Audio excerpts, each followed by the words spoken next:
নমস্কার, শুরু করছি 11:11 TV9 বাংলায়। লিমা রয়েছি আপনাদের সঙ্গে। এই মুহূর্তে বড় খবর, আবারও মুখ্যমন্ত্রীর চিঠির পাল্টা চিঠি শুভেন্দু অধিকারীর। মুখ্য নির্বাচন কমিশনারকে চিঠি বিরোধী দলনেতার। কি বলা হয়েছে এই চিঠিতে? অতিরঞ্জিত অভিযোগ মুখ্যমন্ত্রীর। চিঠিতে অভিযোগ করছেন শুভেন্দু অধিকারী, এসআইআর এর গুরুত্বপূর্ণ প্রক্রিয়াকে ব্যাহত করার চেষ্টা। তৃণমূলের জামানায় ভোটার তালিকায় কারচুপি ঠেকাতেই এসআইআর, আর সেই প্রক্রিয়াকেই ব্যাহত করতে চাইছেন মুখ্যমন্ত্রী। এমনটাই তোপ শুভেন্দু অধিকারীর।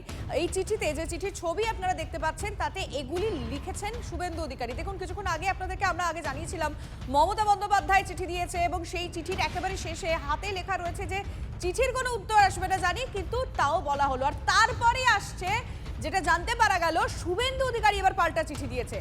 কিন্তু সেই চিঠিতে কি রয়েছে? মুখ্য নির্বাচন কমিশনারকে বিরোধী দলের নেতা চিঠি দিয়ে সেখানে মেনশন করেছেন, সেখানে তিনি লিখেছেন অতিরঞ্জিত অভিযোগ মুখ্যমন্ত্রীর। চিঠিতে অভিযোগ করেছেন শুভেন্দু, এসআইআর এর গুরুত্বপূর্ণ প্রক্রিয়াকে ব্যাহত করার চেষ্টা। তৃণমূলের জামানায় ভোটার তালিকায় কারচুপি ঠেকাতেই এসআইআর, আর সেই প্রক্রিয়াকেই ব্যাহত করতে চাইছেন মুখ্যমন্ত্রী মমতা বন্দ্যোপাধ্যায়। তো শুভেন্দুর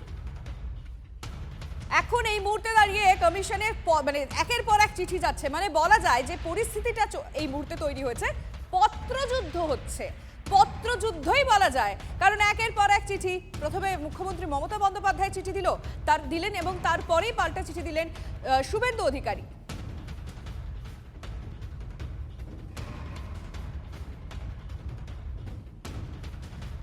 মুখ্য নির্বাচন কমিশনারকে আবারও মুখ্যমন্ত্রীর পত্রবান, যেটা একটু আগেই আপনাদেরকে বলছিলাম। কমিশন যেভাবে কাজ করছে তা গণতন্ত্রের পক্ষে বিপজ্জনক। কমিশনের কাজে রাজনৈতিক পক্ষপাতিত্ব এবং স্বৈরাচার ফুটে উঠছে। ভোটার তালিকা সংশোধন নয়, বরং নাম বাদ দেওয়াই যেন মূল উদ্দেশ্য। কমিশনকে চতুর্থ চিঠি দিয়ে নিশানা করলেন মুখ্যমন্ত্রী। পাশাপাশি চিঠির শেষে হাতে লিখে মমতা বন্দ্যোপাধ্যায় বলেছেন, আমি জানি আপনি এই চিঠির উত্তর দেবেন না, তাও জানালাম। আমরা দুটো চিঠি আপনাদেরকে একই সঙ্গে দেখাচ্ছি। আর মমতা বন্দ্যোপাধ্যায় যে চিঠি দিয়েছেন, সেই চিঠির একেবারে নিচে, যেটা আমরা গ্রিন একদম সবুজ মার্ক করে আলাদা করে দেখাচ্ছি, সেটা তিনি হাতে লিখে জানিয়েছেন। সেখানে বলেছেন, আমি জানি আপনি এই চিঠির উত্তর দেবেন না, তাও জানালাম। অমর্ত্য সেনকে এসআইআর নোটিশ পাঠানো নিয়েও কমিশনকে নিশানা করেছেন মুখ্যমন্ত্রী। দেব মোহাম্মদ সামিকেও নোটিশ পাঠানোর তীব্র নিন্দা করেছেন। এদের নোটিশ পাঠানো কি কমিশনের ঔদ্ধত্য নয়? প্রশ্ন মমতা।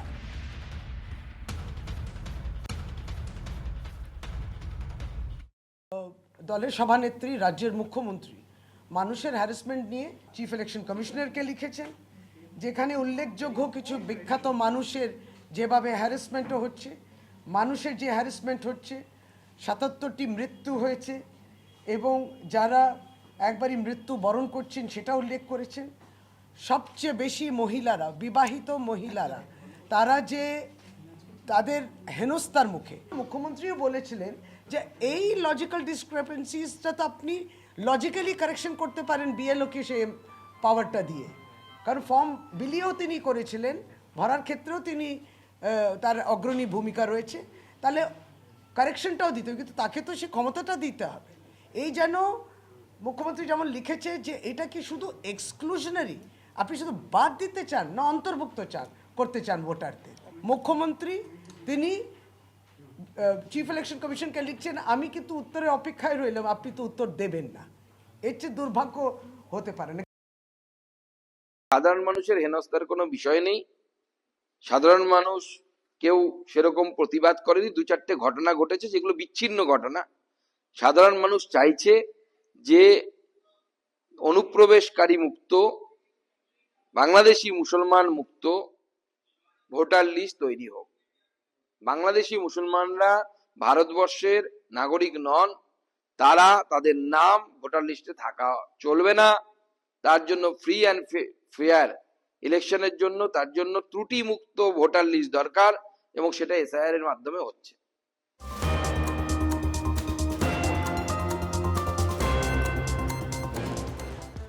ইডি তল্লাশি সংঘাত কাণ্ডে মুখ্যমন্ত্রীকে নিশানা কেন্দ্রীয় মন্ত্রী। মমতা বন্দ্যোপাধ্যায় সংবিধান বিরোধী তোপ গিরিরাজ সিং এর আইপ্যাকের অফিস কি তৃণমূলের দফতর ছিল? কি দরকার ছিল ফাইল নিয়ে আসার? কি লুকোতে চাইছেন মমতা? আক্রমণে কেন্দ্রীয় মন্ত্রী গিরিরাজ সিং।